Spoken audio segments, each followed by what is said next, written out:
Thank you for being early. You know, that's one thing that we was talking at the back, and head elder was saying, you know, that some of us come early. And I'm one of the persons that doesn't like to be late. When I'm given a time to be somewhere, I like to be there either on time or be there a little bit early. And that's, I think it's a good practice that each of us have to try and remember. Be on time. Be on time. Because I think that's God's way too. He's always on time. Yeah, he's never early, he's never late. He's always on time. And this evening I want to welcome each and every one of you. Thank you for coming early. Thank you for giving up your time this evening to be here today. Tonight is our third night of the 10 days of prayer. And we know that we have been blessed. The last 2 nights, I've really enjoyed the messages that has been prepared. And I know that most of us are enjoying the messages. I know I was talking to my sister early this afternoon, and she said, yeah, I watch every evening too. She knows what's happening in church. So, I mean, she's probably not the only one. There are others that are watching. And I want to welcome them, those that are watching online. Thank you for always joining us each evening, because I know the messages is for everyone, the message that is presented. So I'd like to welcome each and every one of you. Also welcome the holy angels that are here with us. Even though there's just a few of us in numbers, but the angels are here too. Because they are always on time too, the angels. Always come on time. And we want to thank them. And I won't mention names, I'll just welcome everyone. And I'm sure those of us, those of our church members who will be coming later, we also will welcome them now as they walk into the church. And as we sit and listen to Brother Zack, a warm welcome to you too. Thank you for accepting to do tonight's reading. We hope and pray that the Holy Spirit will be with you, Zack, as you present His word to us. Can we all stand? There's a song that has been prepared, so we can all sing together. Hymn, Standing on the Promises. Oh, I like that song. Standing on the Promises. Standing on the promises. Standing on the promises of Christ my King. Through eternal ages let His praises sing.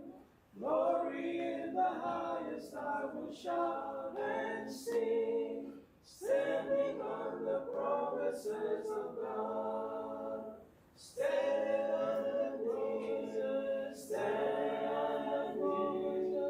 standing on the promises of God, my Savior.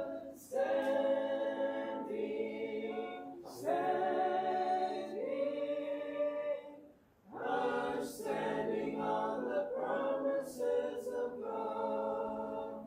Standing on the promises that cannot fail. When the howling storms of doubt and fear assail, by the living word of God I shall prevail. Standing on the promises of God.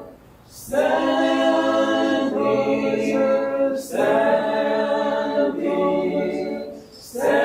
on the promises of God, my Savior.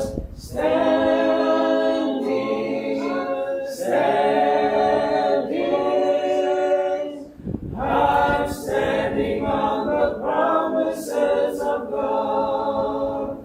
Standing on the promises of Christ the Lord. Bound to Him eternally by love's strong cord. Overcome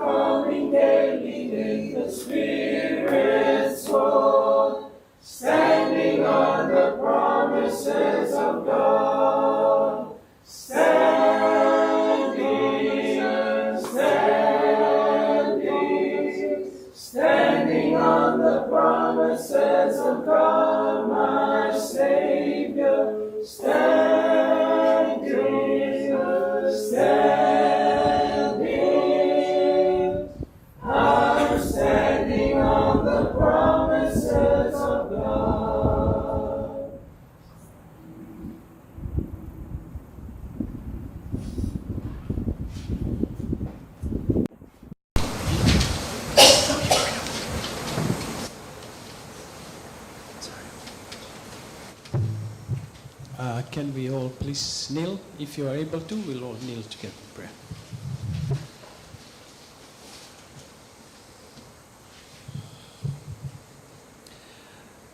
Our gracious and eternal Father in heaven, we come before your throne of grace again this beautiful evening, because we know, Lord, we need to hear from you this evening. We need your Holy Spirit to come and be with us tonight. We want to ask for the Holy Spirit to be present in our midst. We want to ask also that the Holy Spirit be with Zack as he presents your word this evening. We know, Father, that these messages have been prepared for our benefit, and that as we listen to them, we can go back home and practice what we hear. Because, Lord, it's something that will bring us closer to you. We thank you, Father, that you've given us these messages. We thank you for those that have prepared it. We thank you for giving them the wisdom. We thank you, Father, that you can help them prepare this lesson so that we can also have a part in it. Please, Lord, we ask that you'd be with those that are still making their way here. Please bring them here safely, because they also need to hear your word. We thank you, Father, again for this beautiful evening. Thank you for those that are present. Thank you for giving us the time so that we can leave whatever we needed to do tonight, but to come here and to come and listen to your word. Take us home again safely. When our meeting is done, bring us back again tomorrow to come and listen to your word. We ask all this in your precious name. Amen.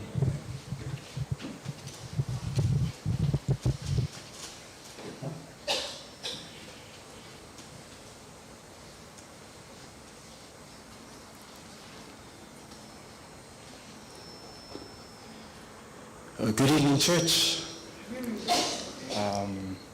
God is good. And all the time. I was watching a video, this comedian, he was talking about that saying. And in the interview, this video that I was watching, he was saying, you know, I really dislike when people say that to me, you know, God is good all the time. And his reasoning was, you know, like, I give him sometimes, but, you know, like all the time, really? And I know that this is something that sometimes, whether you like to admit it or not, it's a thought that oftentimes we share. It's easy for us to say God is good all the time when things are going well for us, right? But during hard times and difficult times, sometimes it's very, very hard for us to be, oh, God is good. So when we hear that phrase, God is good, oh, yeah, all the time, sometimes. James chapter 1, verses 2 to 4, it says, my brethren, count it all a joy when you fall into various trials, knowing that the testing of your faith produces patience. But let patience have its perfect work, that you may be perfect and complete, lacking in nothing. I remember when my daughter Zahara was born, the middle child. From the scans and the ultrasound, she was diagnosed with a condition called AVSD. So what this is that the doctors explained it to us, is that the heart, it has 4 chambers. So the heart, 4 walls that separate 4 different chambers. And this condition meant that she had a hole in the chamber. So what was supposed to be separated, it was joined together, it was not separated. And the condition of this, it made her heart work very, very hard. And another symptom of this is that you would notice that she gets short of breath very, very easily. And we noticed this when she was born, when it comes time for her to drink milk, to eat. She can't drink milk all at once. she has a little bit of milk, and then she has to have a rest. And we'll see after she finishes drinking maybe 10 meals, 15 meals, she's... And what happened was that it meant that she was a very easy baby, because usually babies, they cry, right? And with Zahara, she could only cry for not so long before she gets tired, and then she puts herself to sleep. So with Zahara, it was very easy. But this experience with my daughter, it completely changed the way that I thought about prayer. When she was born, from the time that she was born till the time that she had to have surgery, we were always praying. And you know, sometimes when you go through problems, it's sort of like you have a tunnel vision where there's nothing else that exists except for that problem. And the hospital that she was admitted to get her checkups regularly, she would have to stay there. It was a children's hospital, and there were other children that were there inside the hospital. So after the weeks that we would spend inside that hospital, I started to, you know, just get to know some of the other parents and, you know, just see the conditions of some of the other children. One of the child that was there, I think she was maybe Choeli's age. And because of her condition, she had to be inside the hospital 24/7 all the time. So from the time that she was born till that time, she had stayed inside the ward permanently. She had her own room with her name and all the colored pictures. And there was another instance where I met a lady. She came into the kitchen room and she brought cake. I was sitting there heating up some food one night, and she came and brought cake. She said, "Oh, have some cake. I made this chocolate cake." "Oh, no, thank you. I don't need cake." And we got to talking, and I asked her. I said, "Okay, do you have a child that is inside the ward?" And she was explaining to me that she had a son, who Zahara, she had surgery at 6 months, and I thought, oh wow, like, you know, that's very hard.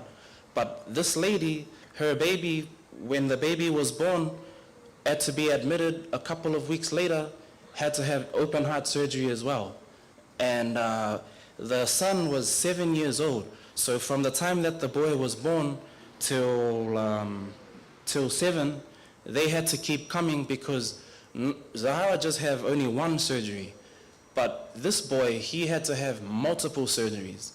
And when I started to look and talk to the other parents and just see, you know, the other children inside the ward, I started to feel, you know, I said, wow, I think I have been so selfish in, you know, my prayer, because my vision, I focus only on the problem that I'm experiencing, but I forget that there are other people that, you know, they are facing difficulty too. And for Zahara, I had to understand that we have a lot of family, including the whole church that was praying for us. And I always thought about the other children there that maybe they don't have family or the kind of support that my family has to pray for them. And so I decided that, you know, I want to pray for these children as well and other people. And so from that time, that experience, it's taught me when I go through something, I'm not the only one that's going through something. And I have to look around as well. And I do that to this day. If I have a problem at home that's specific to me, I always remember other people. Say, for example, that, you know, something with my family. I always take the time, I pray for, you know, so-and-so's family, pray for my next-door neighbor. And it was a real humbling experience and eye-opening experience to understand that, you know, like, bad things happen, but, you know, bad things are not only happening to you. There's a lot of people that these things are happening to, and, you know, not just us, we need prayer, we need to pray for other people too. Tonight's topic, day number 3, we've been talking throughout the week on prayer, but when you pray. And the day number 3 topic is, but when you pray, be specific. And if you have your Bible, just turn to Matthew chapter 6, verses 7 and 8, and keep your hand on there. We'll look at it later. Matthew chapter 6, verses 7 and 8. Matthew chapter 6, verses 7 and 8.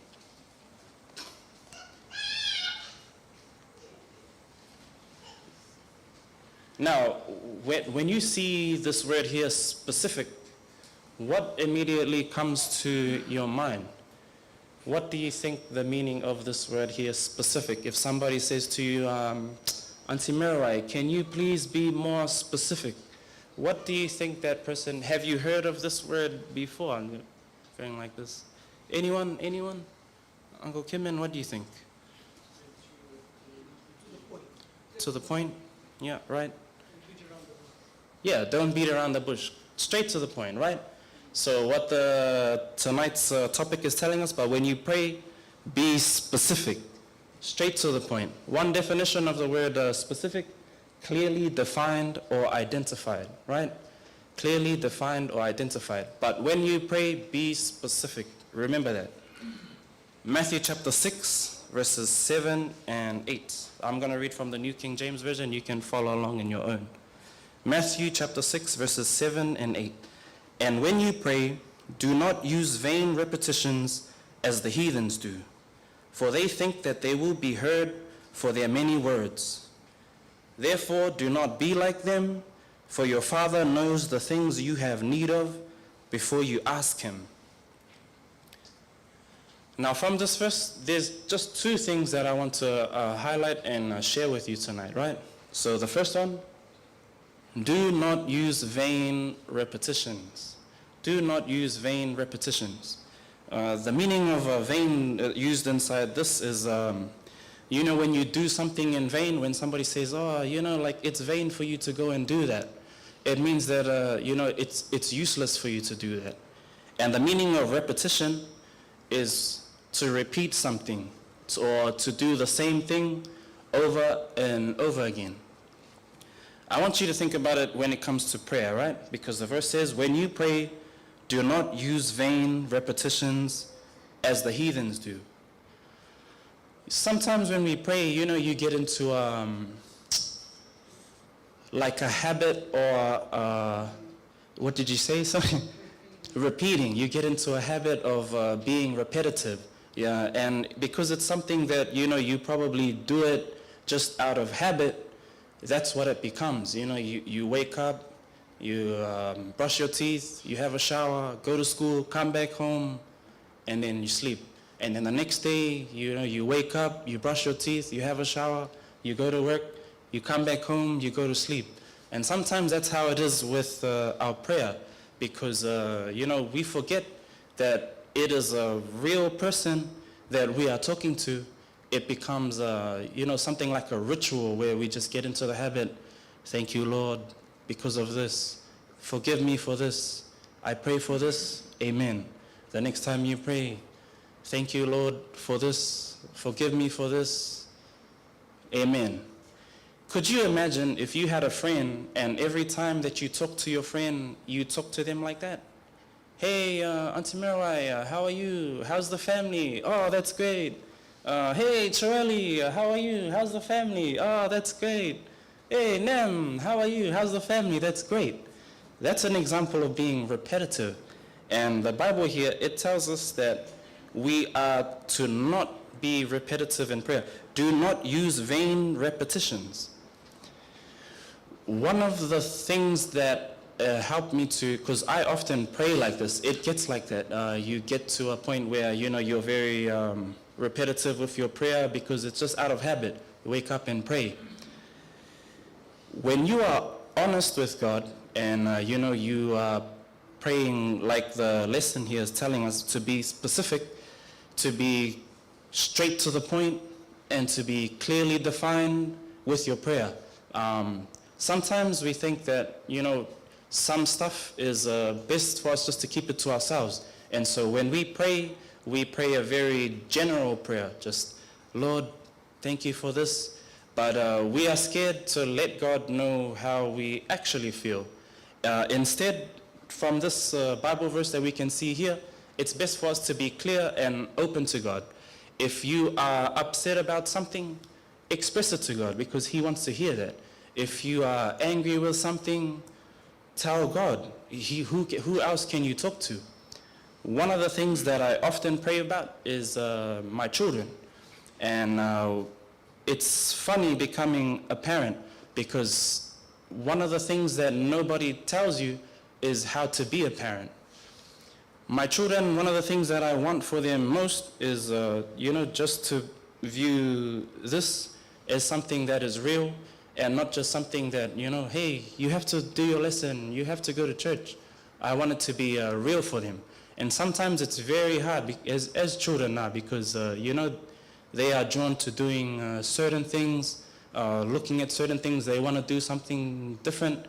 And I find it very difficult in how I am supposed to relate the gospel message to them. It's easy to talk to people here like this. If you can understand, like adults, you can read the Bible. But for children, their mind, it works very differently. I always pray for the children, because sometimes, especially come opening Sabbath, my wife always, hey, come here and, come and sit still. And, the children crying, and it's always hard for me to see because I'm like, oh, we're supposed to count the Sabbath as a blessing. And the kids are crying, you're making them to sit down, you're telling them study the lesson. And so I just pray, I say, Lord, I don't even know what I'm doing, if I'm doing the right thing or I'm not. And I just tell him how I feel. And what you'll find is that it'll completely change your experience with prayer when you talk to God like that, just like a friend. So the first lesson that I'm bringing to you is just be specific in prayer. Be open and honest and direct, speaking to God not as if you're speaking to the air, empty, but to a friend that is right next to you. The second part of this verse that I just want to highlight is, your Father knows the things you have need of. Your Father knows the things you have need of. Now, one important word to note there is the word at the end, need, right? Your Father knows the things that you have need of. Sometimes we get the word need and the word want confused, right? And so when we pray for something, we pray it as if it's something that, it's life or death. I know sometimes my wife, she has she's got a sweet tooth. She loves to eat chocolate. And sometimes after work, I'll get the text because she knows what time that I'm finishing. And she says, oh, and it's a picture of a photo of, the chocolate that she wants to eat. And then I'll look at the photo and then on the thingy, please, I need it. Sometimes when we pray to God, the failing to understand what we need and what we want, it leads to disappointment, especially when it comes to prayer, because of expectations. Have you ever prayed one prayer that, you pray for something that, oh Lord, please, I need it. And it doesn't come through. And, the discouragement is very hard. Oh man, I can't believe that, God, He doesn't hear my prayer. So I thought when you pray to God, He answers prayer. There was this girl in my primary school. I went to a Catholic school, so we pray in the morning. And this was just after Christmas, so it was the start of the new school year. And we were going around the circle in the morning, and the teacher told us to pray for something that you are very thankful for, right? And so the circle was going around, just each child, oh, thank you, Lord, because, my mom and dad, they got me a PlayStation for Christmas. And then the other child, oh, yeah, thank you, Lord, because, I went to the theme park. And when it got to this one girl, I never forgot that prayer, primary school, right? She started off her prayer and she said, Lord, I prayed to you and I asked you for a PlayStation. And, you didn't answer my prayer. And, you know, when all the kids hear the prayer, oh, hey. And we started looking at this girl. But she wasn't finished with the prayer. So she said, you didn't give me a PlayStation, but instead what you blessed me with was a little brother. And that was so much better than the PlayStation because I have a little brother that I can play with. And I never forgot this girl's prayer to this day. Because, yeah, that is how God operates. You know, sometimes God, he closes doors, but then other times he opens doors. And what seems like a no when it comes to prayer, it can be, okay, wait, hold on. I have something that is so much better for you. And so the lesson that I want to point out to you here is that, you know, I know that you think that you know what is best for your life. And that's what we pray. We pray our feelings. I'm not telling you don't come to God with your petitions and your wants, because God, he wants to hear that. But what I'm telling you is that you have to trust in the Lord and know fully that whether or not your want comes true or not, God at the end of the day, he knows what is best for you. And if you see something that, you know, maybe he closed it or he didn't answer it, don't think of it as he's closing it because he doesn't want you to have it. Think of it as he's got something better for you, or that thing that you wanted, it's not good for you. So understand that. And just on the last part as well, before you even ask him, you know, sometimes when you come in prayer, there's things that, you know, you want to say, but your words, it cannot even express. Rest assured that, you know, the God that you serve in heaven, he knows exactly what you want, even if you don't even know what you want or have the words to express it. So trust in him. Your Father knows the things that you have need of. Sorry. Matthew chapter 6. Yeah. I have a story for you from this tonight's lesson, and this is the last story that I will share for you before we go into our prayer session, right? This is a story about praying specifically. Our son, Ovidiu, purchased the house at an extremely low price, but the house was in poor shape and quite small. He had to remodel and expand it to accommodate his family's needs. However, prices had gone up considerably. He mentioned repeatedly that he would most likely not be able to complete the work due to lack of finances. I asked Ovidiu to present his needs before God because he cares for them. He responded that he had prayed about the house in general. I then asked him to be very specific in prayer, to present one need at a time, not to pray today for what he would need next month or tomorrow, but to pray today for the need of today. God answers prayers specifically to specific requests. God does not answer generic prayers. Do not go to God and say, Lord, save my neighbors. Instead, you might say, my Father, I intercede for my neighbor John. Please touch his heart. Also, please give me wisdom and opportunities to build a friendship with him and reach him with the good news of the gospel. Mark chapter 10, verses 47, presents Bartimaeus asking Jesus for help. He cries out, Jesus, Son of David, have mercy on me. That is a generic request. In verse 51, Jesus asks him to be specific. What do you want me to do for you? Bartimaeus responds, Rabboni, that I may receive my sight. Back to the story. Our son started praying specifically. He asked God to help him find a team that would dig the hole for the foundation of the house. Then he began searching. However, all teams he contacted were scheduled months in advance, and they all charged somewhere between $18,000 and $22,000. Eventually, he managed to negotiate with one team to lower the price to $16,000 and come to the following week to dig.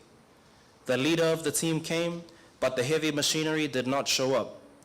After waiting all morning, the leader lost his patience, said he couldn't come back for 3 months, and left. Our son was devastated. He didn't have any solution. Finally, Aviju asked God specifically for a team to dig a hole fast and at a good price. And as he finished his prayer, his next-door neighbor approached. "How are you doing?" And Aviju replied, "I'm okay, just looking for a team to dig the hole for my foundation." And his neighbor replied, "Well, I have a team digging the hole for my house right now. Ask them and maybe they can do yours too." Aviju instantly ran next door and asked. The team leader responded, "Well, since we're already here with our equipment, as soon as we finish here, we can come and do your job."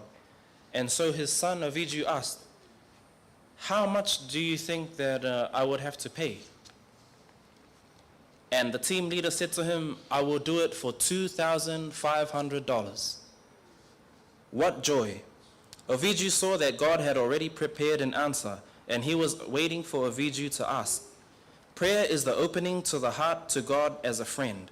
God is calling you to have an open conversation with him, to present your needs in a clear and specific way. He wants you to have faith in him, to expect an answer based on his love, wisdom, and promises. He will answer in his time and way, but if you wait upon him in faith, you will know that his answer is the best answer. Let us pray. Let's take this time to